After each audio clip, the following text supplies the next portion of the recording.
How to dye wool with Kool-Aid.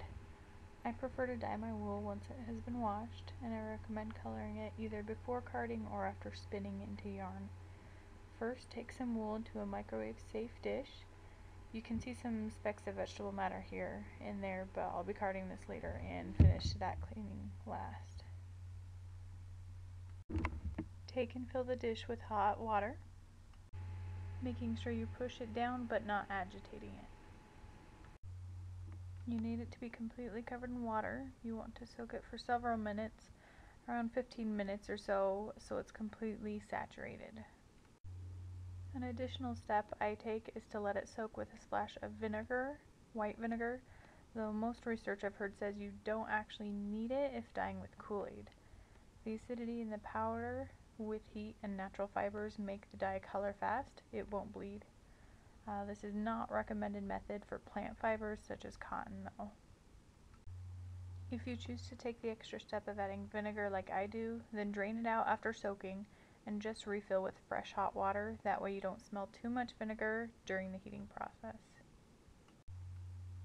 Next, take a cup of hot water and mix in the Kool-Aid powder. Make sure it's the kind that doesn't have sugar added.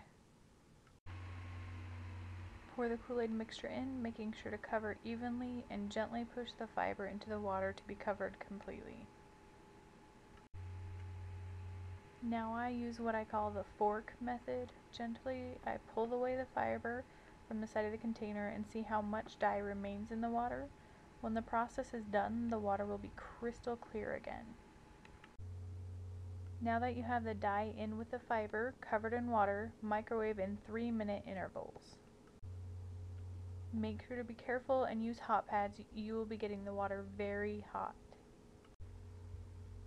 Here are the photos of the fork test every 3 minutes. I think I did this batch for about 9 minutes. When the fiber has soaked up all the dye, let the fiber sit in the water and cool down to room temperature, a few hours or overnight. Next, drain and gently rinse once to ensure there is no remaining dye or scent from the Kool-Aid or vinegar. The last step is just to let dry and then use for whatever purpose you have. You can now card it and spin it, or use it for felting, needle or wet felting. You can look in these pictures closely. There's a little bit of areas where they're more white and more orange. That could have been fixed by either making sure it was brushed out better so there's no little felted, matted areas. Also by making sure that it's saturated completely before you add the dye, because if it's not saturated, the dye won't stick to the wool as much there. So different suggestions to improve that process.